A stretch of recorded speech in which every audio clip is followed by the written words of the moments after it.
There's never been another player like Tim Duncan. No drama, no headlines, no ego, just excellence. No Twitter beefs, no super teams, just wins. While the media fawns over flash and flare, Duncan quietly built one of the greatest careers the sport has ever seen, and still, he's underrated. I'm here to make the case that Tim Duncan is not only the greatest power forward of all time, but a top 5 player in NBA history. Tim Duncan's trophy case stacks up with anyone to ever touch a basketball. 5-time NBA champion, more than LeBron, Larry Bird, Wilt Chamberlain, and one behind Michael Jordan. 3-time Finals MVP, only Jordan and LeBron have more. 2-time regular season MVP, same as Kobe and Shaq, combined.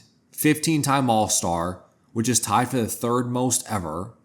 15 All-NBA, and 15 All-Defensive. That's the most all-time and unbreakable record. That last one matters, because to earn 15 All-Defensive selections, you have to dominate on that end of the floor for over a decade and a half.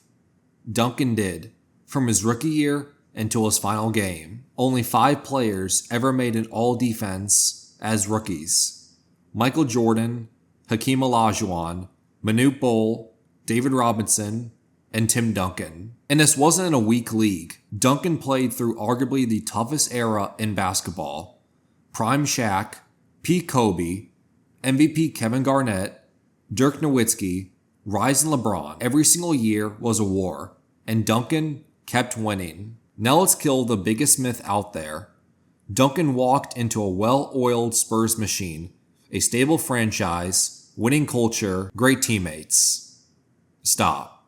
That's revisionist history. In the 1980s, just one conference finals appearance. David Robinson was drafted in 1987 but didn't play until 1989 due to Navy service. They drafted in the top 10 4 times between 1986 and 1989. This is the same Spurs team that tanked to get the number 1 pick. They weren't building a culture, they were desperate. And when Duncan joined the Spurs in 1997, Greg Popovich was a rookie head coach. The franchise had gone through 8 coaches in 10 years. You know what that screams? Chaos. Duncan didn't join a dynasty. He built one. And the early Spurs system? There was no system. It was throw it to Tim in the post and everyone else stand still. That was the offense. And Duncan's first title in 1999 came with a random collection of veterans. Steve Kerr from Chicago, Mario Elie from Houston, Jaren Jackson from Washington, Jerome Kersey from Portland. That wasn't continuity. That was a patchwork roster. And Duncan tore through Kevin Garnett's Timberwolves, Shaq and Kobe Lakers, Rasheed Wallace Blazers, and the 8-seeded Knicks. Result, championship, and the second youngest Finals MVP. By his second reign in 2003, he had a sophomore Tony Parker, a rookie Manu Ginobili, and a washed 37-year-old David Robinson, averaging 8 points. He didn't ride coattails. He carried them. Still won it all. And by the way, Duncan's playoff win shares that season, still the highest ever recorded in a single playoff run. Duncan didn't join a great franchise. He made them one. Now let's really talk too much help. Kobe had Shaq and Pau. Jordan had Pippen. LeBron picked his teams. Wade, Kyrie, Anthony Davis. Kareem had Magic and Oscar. Steph had KD, Klay Thompson, and Draymond Green. And Wilt had Jerry West, Hal Greer, and Elgin Baylor. And Duncan won before Tony Parker and Manu Ginobili arrived, and then won again when they were just learning how to play in the league. He didn't ask for super teams. He made his teammates great. And let's not forget 2000. Duncan misses the playoffs with an injury. The deep Spurs lose to a Suns team whose best player, Jason Kidd, was injured and replaced by Kevin Johnson, someone they literally carried out of retirement. Spurs lose the series. All that system help did nothing without Duncan. Put it simply, Duncan built his team from the ground up. He didn't ring chase. He didn't stat chase. He didn't cry to the media. He just showed up and won over and over. Another myth. Duncan wasn't dominant. Why? Because he didn't average 28 a game? People always downplay Tim Duncan's offense. He wasn't flashy. He didn't shimmy like Shaq. He didn't posterize like Garnett. He didn't fire from deep like Dirk. But he was the most complete power forward ever. The early 2000s were the slowest pace era in the last 50 years. And the Spurs were also one of the slowest teams in that era. But from 1998 to 2008, Duncan averaged 21 points, 12 rebounds, and 3 assists. And if you adjust for pace, it's 31 points, 17 rebounds, 4 assists, and 3 blocks. Duncan had elite footwork, post moves, a mid-range bank shot that was surgical, automatic, up there with Kareem's skyhook and Jordan's fadeaway. He ran the pick and roll to perfection. He was a master passer out of double teams. He could guard 1 through 5, and he had the body of a center with the agility of a forward and the mind of a chess master. People say Duncan fell off later in his career. Sure, his scoring dipped, but not because he declined. Instead, Tony Parker and Manu Ginobili took over more of the scoring load. Duncan's shot attempts went down, but not his impact. He didn't need 30 shots a night to dominate.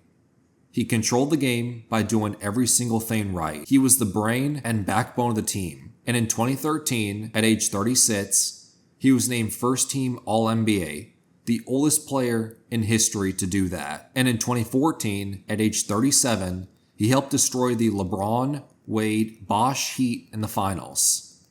Game 1, 25 points, 10 rebounds, 90% from the field. And if offense doesn't do it for you, let's talk defense. Because defense wins championships, right? Tim Duncan might be the greatest defender in NBA history. That's not hyperbole. He is the second most defensive win shares all time, the third highest defense rating of all time.